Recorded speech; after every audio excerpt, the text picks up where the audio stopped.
नमस्कार दोस्तों, कैसे आप लोग? तो आज मैं फिर से आपके सामने कुछ ऐसे कंपनी के बारे में चर्चा करूँगा, जो बहुत सारे दोस्तों का कमेंट्स भी था। साथ ही साथ मैं खुद खुद इस कंपनी के ऊपर बातचीत करने वाला था क्योंकि अ, जिस तरीके से मैंने इस कंपनी के ऊपर टेल लिया, जिस तरीके से मुझे टारगेट मिला, वो मैं आपके साथ इसीलिए शेयर करूँगा क्योंकि आपको भी इस तरीके से स्ट्रैटेजीज़ के बारे में, इस तरीके से एनालिसिस के बारे में पता होना चाहिए।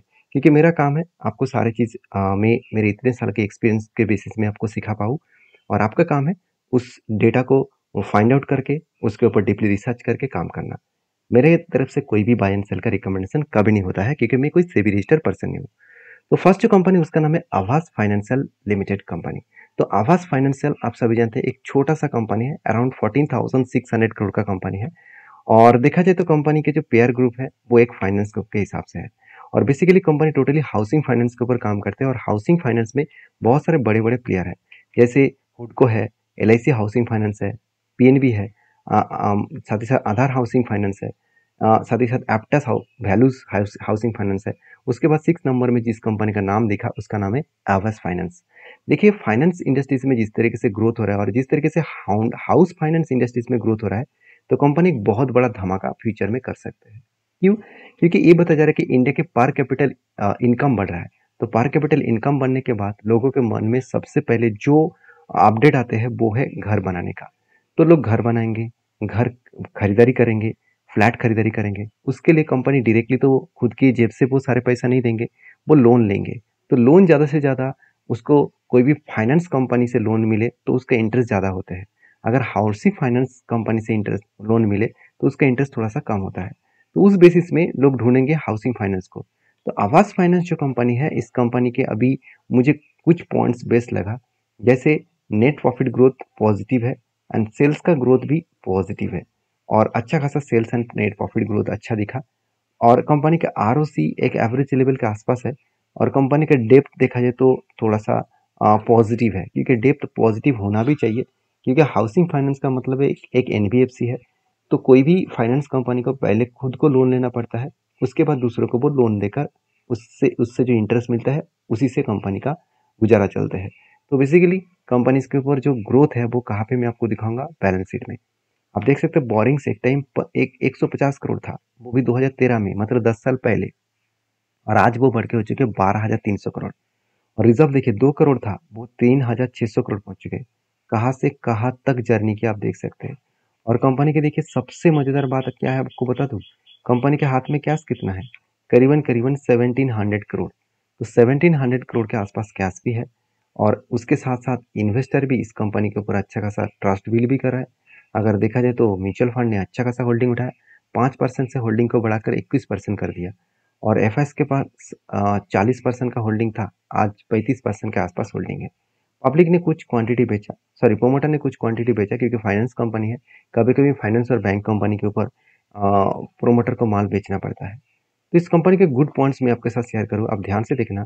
2013 में सिर्फ 25 ब्रांचेस थे और 2014 में 35 ब्रांचेस, 2015 में 40 ब्रांचेस और 2016 में करीबन 44 ब्रांचेस। आज देखिए बढ़ते बढ़ते वो ब्रांचेस कहाँ तक आ चुके हैं, 2000 मतलब 2024 में 367 ब्रांचेस। तो जिस कंपनी के इतने सारे ब्रांचेस बढ़ रहा है, क्या कंपनी का बिजनेस नहीं बढ़ रहा है? बिजनेस बढ़ रहा है तो इसीलिए वो ब्रांचेस ओपन करते चले जा रहे हैं। तो बेसिकली देखा जाए तो कंपनी जो आवास फाइनेंस है, जो डिकेट है 2012 से लेकर 2016 तक, तो एक अच्छा खासा ग्रोथ हुआ और आज वो ग्रोथ बढ़ के कहाँ तक आ चुके हैं, वो 367 के आसपास, 367 के आसपास ब्रांचेस का ग्रोथ हुआ। तो जो कंपनी की इतना शानदार परफॉर्मेंस है तो उसके ऊपर कुछ ना कुछ पॉजिटिविटी होना चाहिए। तो देखिए इसलिए मुझे कंपनी के ऊपर जब ट्रेड मिला था, जब ट्रेड यहाँ पे मिला कफ विद हैनेपटन्स का, तो मैंने टेल लिया छोटा सा और टारगेट को भी अचीव हो चुके हैं 14% के आसपास। तो मैं इंतजार किया क्या कोई दूसरा कोई ट्रेड मिलेगा। तो बेसिकली मुझे दूसरा कोई ट्रेड अभी तक नहीं मिला, मगर अभी एक ट्रेड मिलने जा रहा है। वो ट्रेड कुछ इस तरीके से है, आप देख सकते हैं कि रेंज बन चुके हैं 1 2 3 4 5 6, 6 के 6 बाइंग कैंडल बने। और मजेदार बात यही है, जो स्टार्टिंग बाइंग कैंडल है इसका लो 200 डेज मूविंग एवरेज के नीचे है। तो मैं आपको हमेशा बोलता हूँ कि कोई भी कंपनी के ऊपर अगर कोई starting candle 200 days moving average के नीचे बने और उस लेवल से कंपनी जर्नी दिखाया, तो सोचना उस कंपनी के ऊपर जब भी नीचे टच करेंगे, मतलब इस एंट्री लेवल को फिर से जब टच करेंगे तो मैं यहाँ पे ज़्यादा क्वांटिटी के साथ एंट्री लूँगा और मेरा टारगेट इस हाई लेवल तक रहेगा। मैं ज़्यादा क्वांटिटी के साथ इसलिए लूँगा क्योंकि पहली बात, कंपनी का फाइनेंशियल फंडामेंटल सब कुछ ठीक है। दूसरी बात, कंपनी के ऊपर जो पैटर्न्स मुझे चाहिए था उस पैटर्न्स भी मुझे मिला है, बाइंग का रेंज मिला है 29%। तीसरी बात, जो एंट्री पॉइंट्स मिला है वो 200 डेज मूविंग एवरेज के नीचे बना है। तो मेरे सारे स्ट्रेटेजीज देखा जाए तो फुलफिल हुआ है। तो इस बेसिस पे मैंने यहाँ पे रिस्क थोड़ा सा ज़्यादा लेने का डिसीजन लिया। अभी देखिए नीचे आएगा तब एंट्री लूंगा, नीचे नहीं आएगा तो एंट्री बनेगा नहीं। हाँ, दूसरा एक एंट्री बन सकता है। दो एक्चुअली कंपनी के ऊपर एक जर्नी हुआ है तो यहाँ पे एक पैटर्न्स कंपनी के ओर बन सकते हैं। अगर ऊपर जाकर यहाँ पे कप विद हैंड पैटर्न्स बने तो ऑब्वियसली मैं कुछ डिसीजन लूंगा। तो बहुत सारे लोग मुझे ये भी कमेंट्स कहेंगे कि सर यहाँ पे तो एक कप विद हैंड पैटर्न्स बना है तो यहाँ पे तो आप एंट्री ले सकते हैं। बिल्कुल नहीं, क्योंकि जो रेंज में कप का साइज है और उसी रेंज में हैंडल का भी साइज है, तो कप विद हैंड पैटर्न्स अगर सेम टू सेम रेंज को टच किया है तो उस पैटर्न्स को मैं इग्नोर करता हूँ। तो हमेशा आपको इस चीज़ों को फॉलोअप करना होगा। तो नेक्स्ट जो कंपनी उसका नाम है Paras defence space and technologies limited. पिछले दिनों में 20% का जर्नी देखने को मिला एक दिन में। तो पेशेंस कितने बड़े गेम है, कितने बड़े पेशेंस रखने में आपको इस सेक्टर में फायदा मिलता है, वो आपको इस डेटा से आपको देखने को मिलेगा, इस कंपनी से आपको देखने को मिलेगा। चलो मैं वो आपको डेटा सबसे पहले दिखा देता हूँ। देखिए, मैंने बहुत पहले से ही एक एंट्री लेने का डिसीजन लिया था। बहुत पहले से मतलब बहुत दिनों से। कंपनी देखिए जब यहाँ पे एक पैटर्न क्रिएट किया था, कब बना, उसके बाद एक बार दो बार हैंडल बना और फाइनली मैं इंतजार किया कि अब कब इस हैंडल को ब्रेकआउट करेगा। तो देखिए यहाँ पे ब्रेकआउट भी हुआ, ब्रेकआउट कंफर्मेशन भी हुआ। तो यहाँ पे मैंने एंट्री लिया, कुछ जब रिटेस्ट किया तब मैंने एंट्री लिया और देखिए किस तरीके से बाउंस बैक किया। पिछले दिनों में तो सारे हाथ पार कर दिए, क्योंकि मैं पहले ही बोल चुका हूँ कि डिफेंस सेक्टर एक ना एक दिन जरूर भागेगा अगर गवर्नमेंट सेम रहे तो, क्योंकि गवर्नमेंट का टारगेट है डिफेंस सेक्टर को बहुत स्ट्रांग करने का। और परस डिफेंस जो है वो on of my favourite company इसीलिए है क्योंकि इस कंपनी का जो ग्रोथ है फ्यूचर में बहुत तेजी से बढ़ने वाला है। क्योंकि जो लोग मुझे कमेंट्स कर रहा था कि सर कंपनी जब लिस्टिंग हुआ उसके बाद तेजी से ऊपर गया, उसके बाद बिग क्रैश हो गया। देखिए मैं हमेशा बोलता हूँ छोटे कंपनी की यही होता है कि पहले वो एक धमाका दिखाएगा, उसके बाद बड़े बड़े ऑपरेटर उसको माल बेचकर नीचे लेकर आएंगे, फिर से क्वांटिटी एडिंग करेगा और उसके बाद एक जर्नी वो दिखाएगा। तो मैं इस कंपनी के ऊपर बुलिश हूँ। आपकी क्या राय है जरूर कमेंट्स करना। मुझे अभी तक टारगेट नहीं हुआ तो मुझे लगता है नेक्स्ट एक दो दिन के अंदर अंदर टारगेट अचीव हो जाएगा। अगर टारगेट अचीव हुआ तो जहाँ पे एंट्री बना था, मेरा जो एंट्री बना था उस लेवल से अगर टारगेट तक देखूँ तो ऑलमोस्ट 45% के आसपास रिटर्न मिलने का चांसेस है और मुझे लगता है 2 हफ्ते के अंदर अंदर टारगेट मिलेगा। तो ये होता है पेशेंस। तो पेशेंस का गेम है, तो मैं आपको बार बार बोलता हूँ। हाँ, मैंने इस कंपनी के ऊपर डिसीजन क्यों लिया वो मैं आपके साथ शेयर कर लेता हूँ। मेरा एक ही डिसीजन था कंपनी के रिजल्ट में। कंपनी का सेल्स प्रॉफिट ग्रोथ एक मेंटेनेंस हो रहा था एक रेंज के बेसिस में। और दूसरा गुड पॉइंट मुझे ये लगा, कंपनी इस बार जो रिजर्व है वो अच्छा खासा ग्रोथ किया, फिक्स्ड एसेट को बढ़ा दिया और उसके साथ साथ खुद के जो कैश है उस कैश इक्विपमेंट को 11 करोड़ तक लेके गए और खुद के बिजनेस को अच्छा खासा ट्रेड मिला। कंपनी को इस बार हाईएस्ट ट्रेड मिला लास्ट 5 to 6 ईयर में। और इन्वेस्टर भी इस कंपनी के ऊपर अच्छा खासा इन्वेस्टमेंट भी किया। अगर मैं इन्वेस्टर के बारे में बात करूँ तो आप देख सकते हैं म्यूचुअल फंड ने अच्छा खासा होल्डिंग बढ़ा दिया। एफएस ने कभी होल्डिंग को बढ़ा देते हैं, कभी माल बेच भी देते हैं। छोटा सा कंपनी है तो इसलिए उतना ज़्यादा रिस्क वो लोग नहीं लेना चाहते। तो बाकी आपके क्या राय है जरूर मुझे कमेंट्स करना। नेक्स्ट जो कंपनी उसका नाम है आरईसी लिमिटेड। तो आरईसी लिमिटेड के ऊपर बहुत सारे दोस्तों का मुझे कमेंट्स था, सर इस कंपनी के ऊपर आप क्या कर रहे हैं। देखिए REC limited basically finance industries में और वो भी गवर्नमेंट फाइनेंस इंडस्ट्रीज में इंडिया के थर्ड लार्जेस्ट कंपनी है।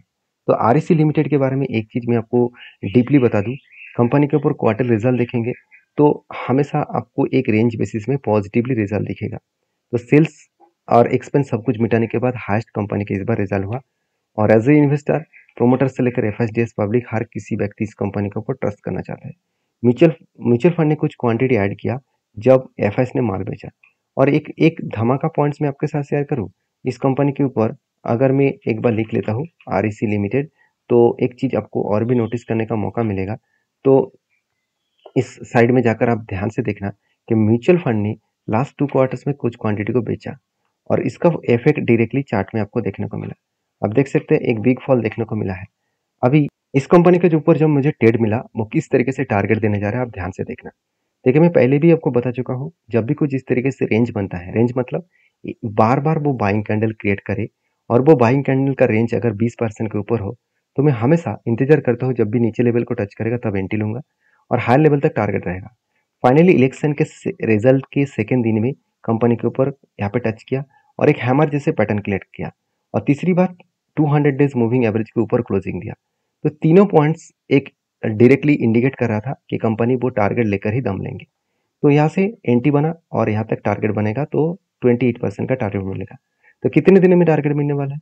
एंट्री लेवल से अगर टारगेट तक देखूँ, अगर मैं 2-3 दिन और भी ऐड कर लूँ, तो 15 दिनों के अंदर-अंदर कंपनी 27 से 28% के आसपास टारगेट देने वाला है। तो ये था कुछ कंपनीज़ का अपडेट। तो इसलिए मैं बार-बार बोलता हूँ, सारी चीज़ों को सीख कर समझ कर काम करिए, तो आपको कभी भी डर नहीं लगेगा। हाँ, लॉसेस होगा, ऐसे नहीं कि मार्केट में 100% गारंटी के साथ प्रॉफिट होगा। लॉसेस भी आपको झेलना पड़ेगा, उसमें आपको तैयार रहना होगा, आप कितना लॉस ले सकते हैं, कौन-सा कंपनी कितना रिस्क है, उसको मैनेज करके आप काम करिए।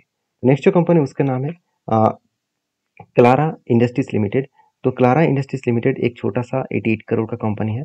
तो कंपनी के ऊपर जो अपडेट है वो मैं आपके साथ शेयर करूँ, तो कंपनी जल्द से जल्द आप 4:1 के रेशियो का यहाँ पे बोनस देने जा रहे हैं। हर एक के बदले कंपनी आपको 4 शेयर देने जा रहा है।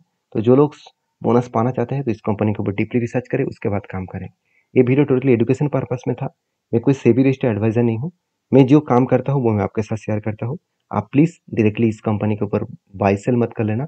आपका ओपिनियन, आपका स्ट्रैटेजीज़, आपका थिंकिंग रख कर ही काम करना। तो मिलते हैं नेक्स्ट वीडियो में, तब तक के लिए धन्यवाद।